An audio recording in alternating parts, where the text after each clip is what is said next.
This week on the Fundamentals Report, we look at one industry sector that will noticeably outperform the cannabis green rush. Investing in high growth trend is proven to be one of the best ways to build wealth, and although the cannabis sector has proven successful for many investors, there is one industry sector that is set to significantly outperform cannabis. This same sector is the focus of giants such as Google, Facebook, Microsoft, and innovative content and technology leader Real-Time VR, trading as RLTR. Virtual reality is the highly disruptive technology which is quickly becoming part of all consumers' lives and will impact almost every major industry sector. Over the next few years, VR will begin to realize its potential with an estimated 171 million active VR users, generating nearly $121 billion in sales. For more information on VR and other stories, visit thefundamentalsreport.com. Welcome to the GSMC Financial News Podcast, the show that delves into the ups and downs of the stock market, changes in the economy, and news from the worlds of real estate and technology. From breaking news on the New York Stock Exchange, NASDAQ, or the overseas market, to updates on the bond market, if there's money to be made, we've got you covered.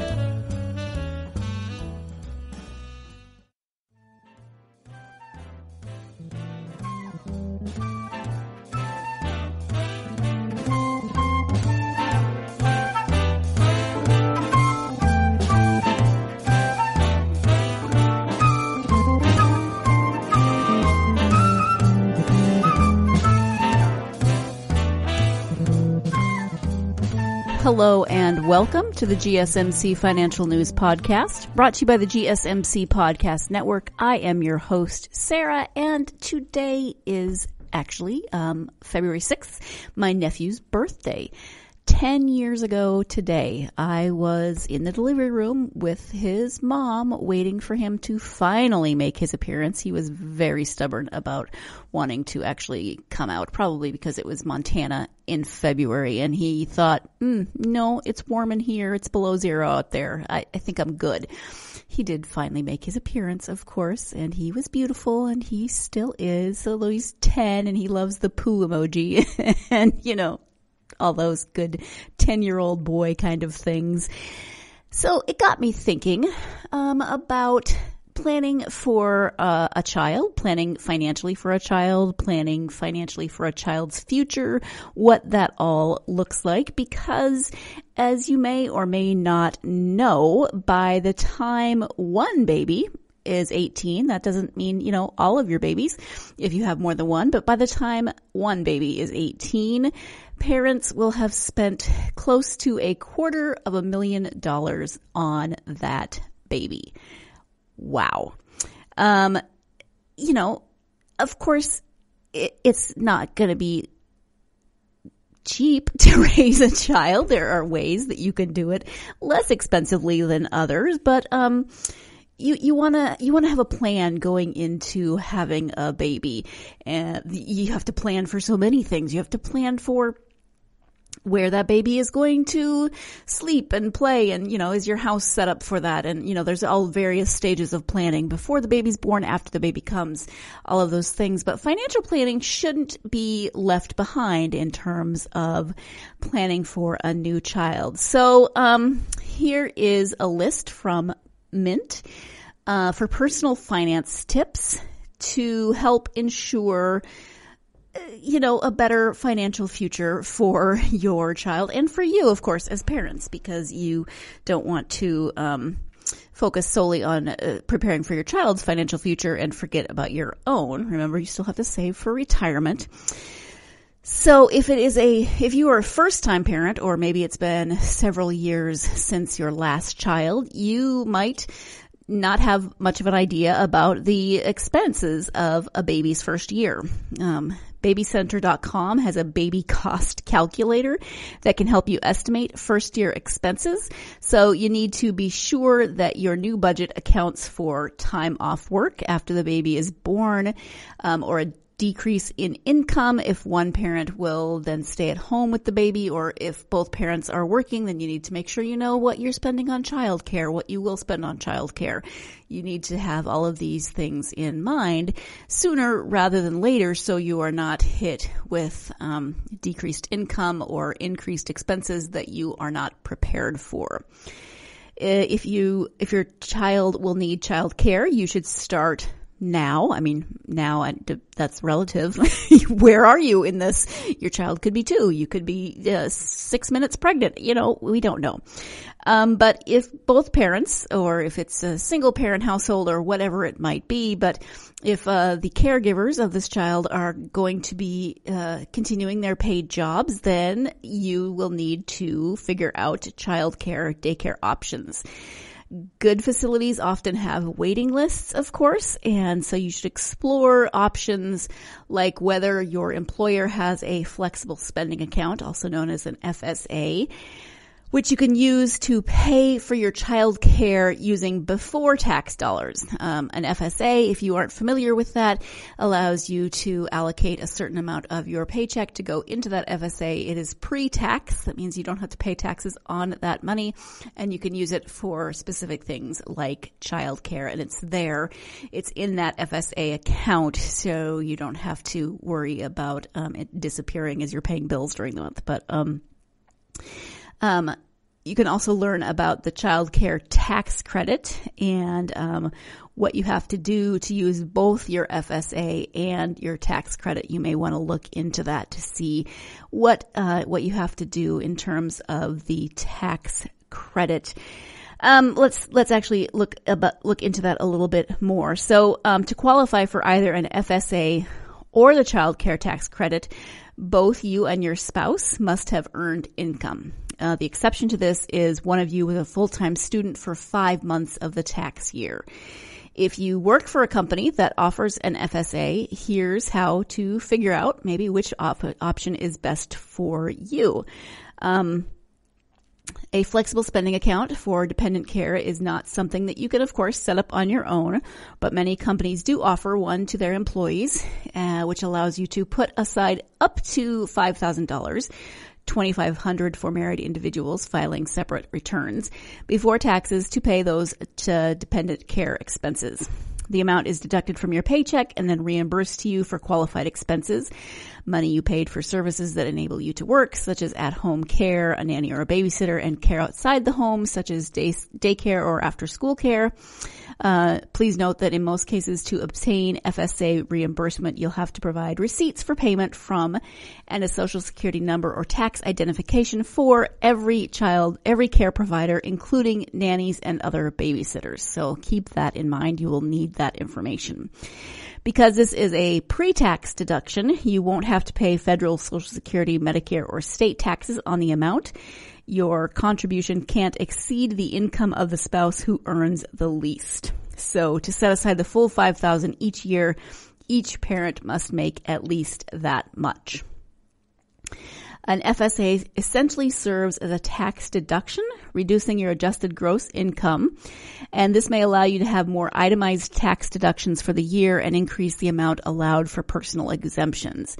You should definitely think carefully as to how much money you want to earmark for that FSA, because you forfeit any amount that you don't use during the calendar year. So if you sign up to have $3,000 put in your FSA and you only spend $2,000 on childcare, you will lose that extra $1,000. So you definitely need to do the math beforehand and figure out what your expenses are going to be. Now, FSA, that's FSA. So what about the child care tax credit?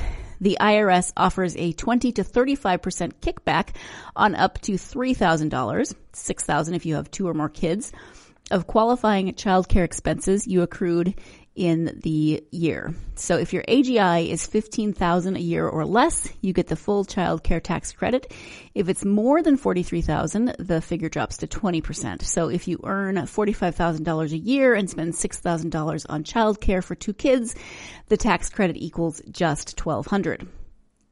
Qualified expenses are defined in the same way they are for FSAs, and as with an FSA, those expenses can't exceed the earned income of the spouse who earns the lesser amount of the incomes in your household. So generally, the more you earn, the more you'll benefit from an FSA, particularly if you're at or above the 25% federal tax bracket. Taxpayers in the 15% federal tax bracket who only have one child and have qualified expenses of at least $3,000 may be best off with the FSA as well. So really, you just need to you talk to your tax professional, talk to your spouse, talk to people who understand all these lovely things, and figure out which option is best for you, which one's going to give you the most bang for your buck, if you will. So if you are planning on a baby, or trying to figure all this out, definitely figure out your child care situation. You need to do that anyway, but also then figure out A, if your company offers an FSA, B, if they do offer an FSA, which one is going to work better for you, the FSA or the tax credit. Let's go ahead and take our first break of the podcast. When we come back, we're going to be talking about building an emergency fund. So stay tuned. You're listening to the GSMC Financial News Podcast, and I'll be right back. Cryptocurrency is changing the way people interact with their money. It lets you be your own bank. But the problem is that the places you shop at don't accept crypto. BlockCard solves that. BlockCard is the easiest, cheapest, and best way to use your cryptocurrency to buy what you want, when you want, at over 50 million merchants globally. If you hold cryptocurrency, then you need a BlockCard. BlockCard is a pioneer in a new digital age that lets you use your crypto for everyday use. BlockCard has no exchange fees, no deposit fees, and no transaction fees. Sign up at freeblockcard.com and instantly get access to spend your crypto. What are you waiting for? Be your own bank and get a BlockCard. Visit freeblockcard.com. That's freeblockcard.com. Are you a business owner? Someone interested in the latest news that might affect your business? Then check out the GSMC Business News Podcast, a show dedicated to keeping you up to date on all things concerning business, technology, and the stock market. Get a head start on the day as we keep you updated on the latest goings-on Wall Street, money, jobs, and technology. The GSMC Business News Podcast has you covered.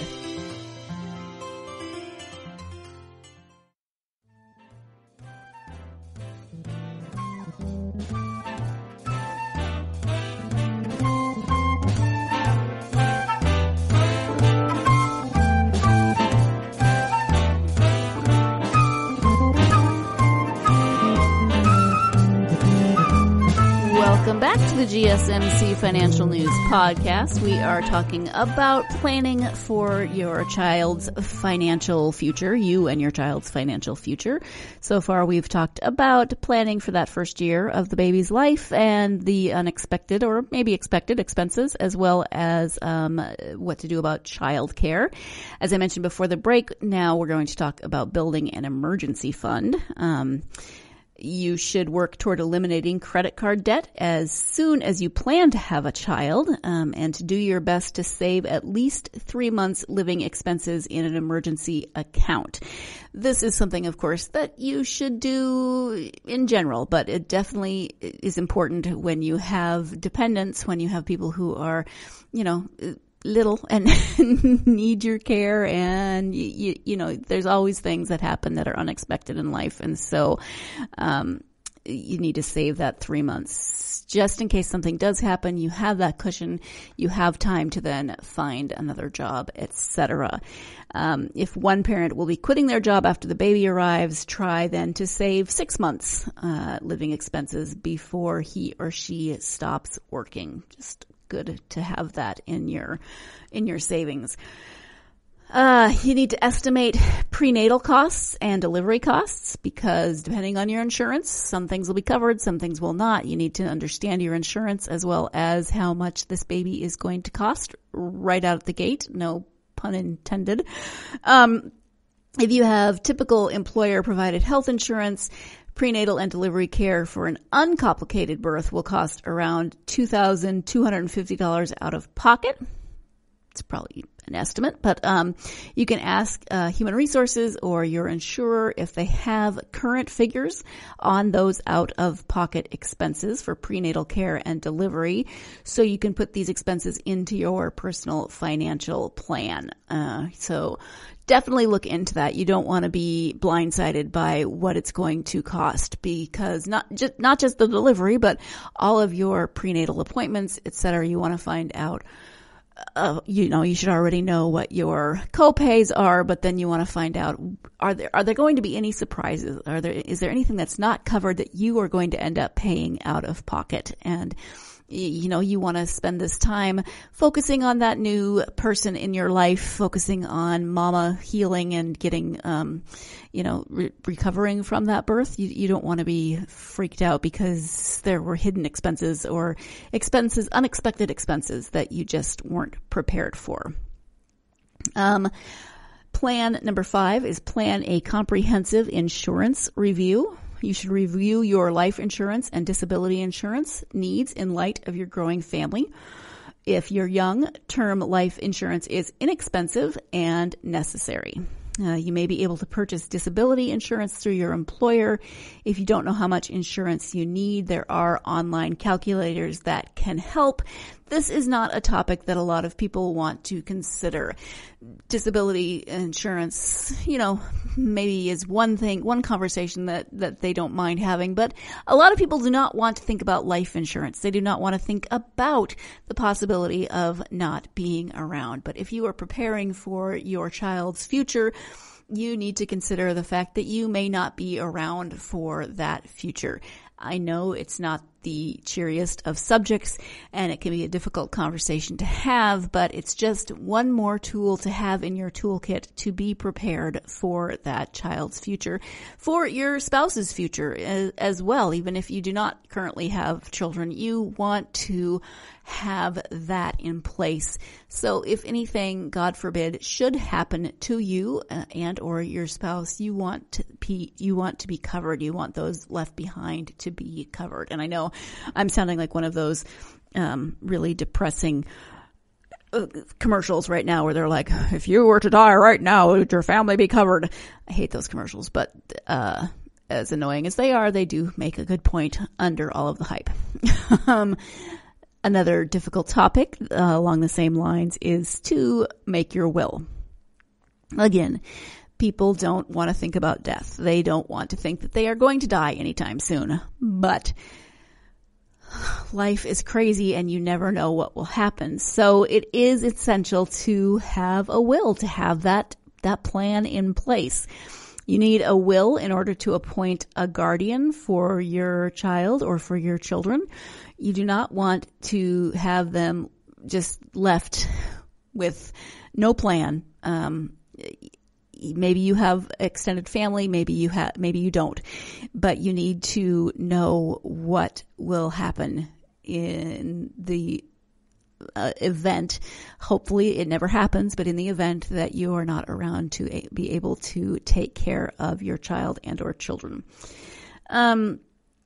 You don't need to know the name of your forthcoming child in order to make a will. So you do not have to know, you do not have to have the name picked out yet, or 100% sure that you have the name picked out, or if you do not know, if you've chosen not to find out, the sex of your baby, so you don't know what name you might be choosing. You do not need to have that in order to make a will.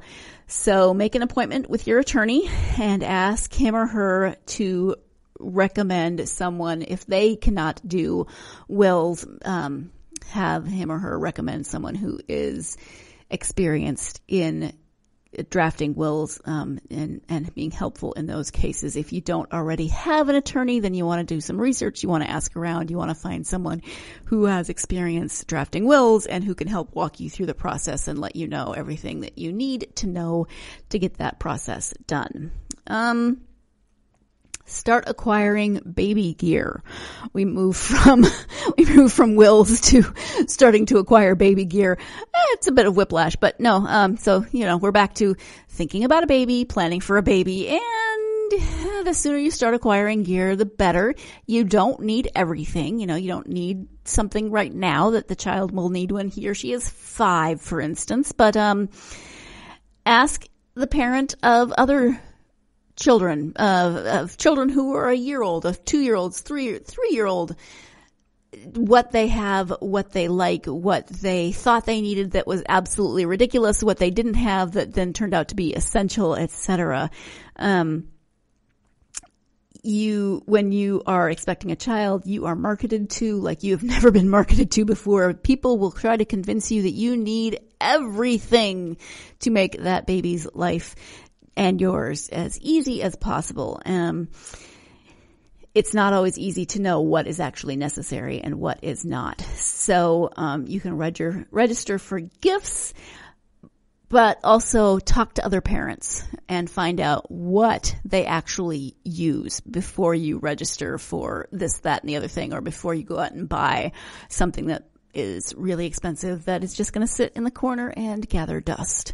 Time for our second break of the podcast. When we come back, we'll be wrapping up this list of what to do, what to expect financially when you're expecting. I guess we could have called that. Oh man, I should have named this episode that, but that's okay. Stay tuned. You're listening to the GSMC Financial News Podcast, and I'll be right back. Do you work in the world of marketing and advertising? Are you a media buyer or the owner of an agency? Have you been looking for a podcast to help stay on top of all the goings on of those worlds? The GSMC Marketing News Podcast is dedicated to keeping you up to date on all things concerning marketing and advertising. Get the latest marketing news, from what major businesses have planned for the coming year to the newest trends in advertising, from podcasts, digital and streaming, to the old standbys of radio, television, and billboards. The GSMC Marketing News Podcast has you covered, whether you're a marketing agent or a business trying to expand your brand.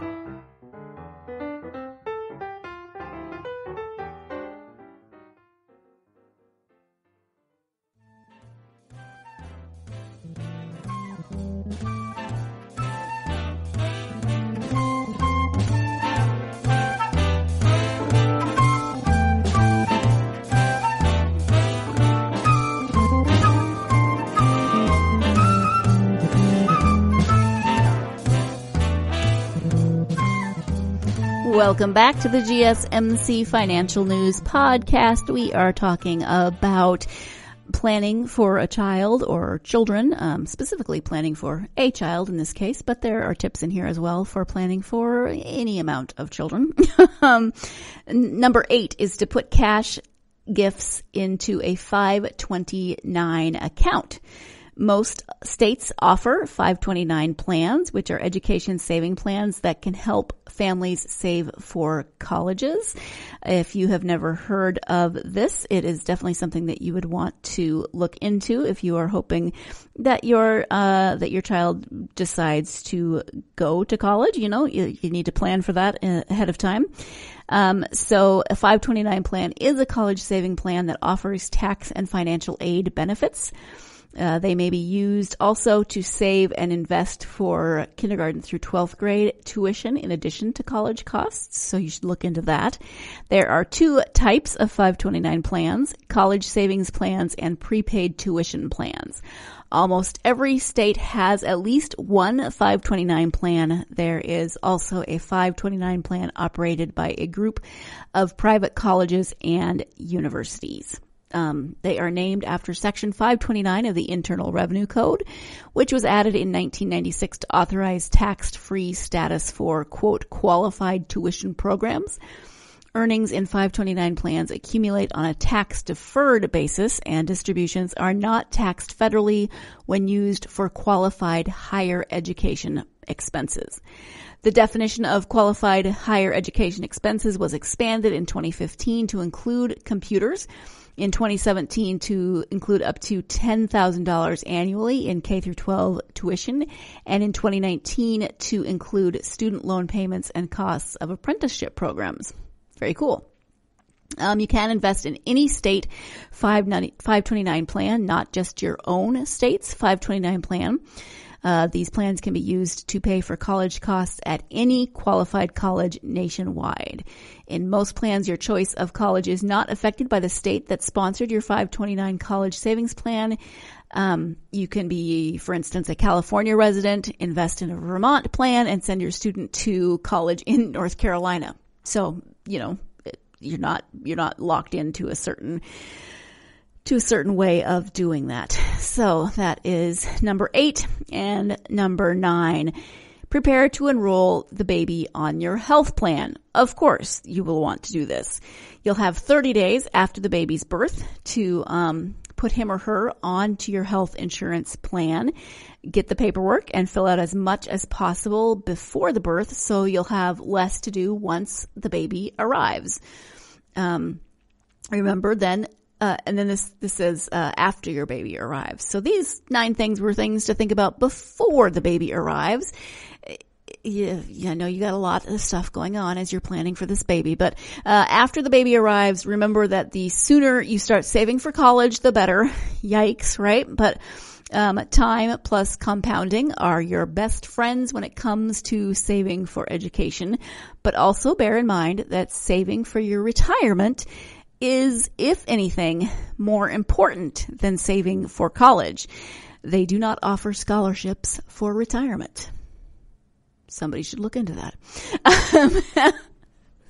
That would be awesome. You could fill out a scholarship and for all your retirement plans. Anyway, personal finances, of course, are going to take on new dimensions when you add a child or more children to your family, whether that's through birth or adoption.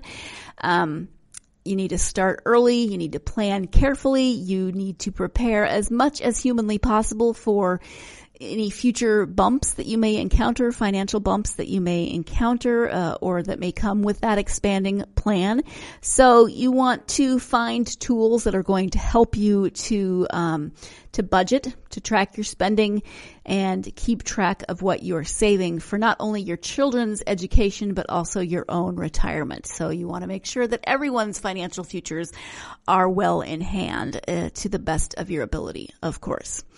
So that will wrap it up for this episode of the GSMC Financial News Podcast. Thank you so much for joining me. As always, if you are a fan of the podcast, please go ahead and subscribe, as well as giving us a 5-star review if you are in the mood. That would be amazing.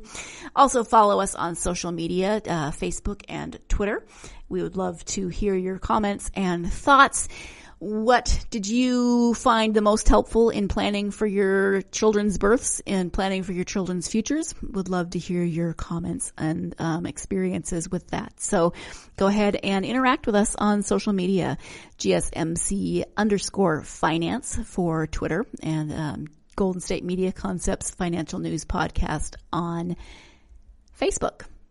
In the meantime, have a wonderful weekend. Hope you have something fun planned, whatever your definition of fun is. If that's being productive, then that's cool too.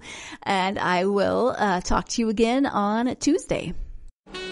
You've been listening to the GSMC Financial News Podcast, part of the GSMC Podcast Network. You can find this show and others like it at www.gsmcpodcast.com. Download our podcasts on Apple Podcasts, Stitcher, SoundCloud, and Google Play. Just type GSMC into your favorite podcast app to find all of the shows from the GSMC Podcast Network. From movies to music, from sports to entertainment, from business news to weird news. Please subscribe to the podcast and follow us on Twitter and Facebook. Thank you, and we hope you've enjoyed today's podcast. Cryptocurrency is changing the way people interact with their money. It lets you be your own bank. But the problem is that the places you shop at don't accept crypto. Block Card solves that. Block Card is the easiest, cheapest, and best way to use your cryptocurrency to buy what you want, when you want, at over 50 million merchants globally. If you hold cryptocurrency, then you need a Block Card. Block Card is a pioneer in a new digital age that lets you use your crypto for everyday use. Block Card has no exchange fees, no deposit fees, and no transaction fees. Sign up at freeblockcard.com and instantly get access to spend your crypto. What are you waiting for? Be your own bank and get a block card. Visit freeblockcard.com. That's freeblockcard.com.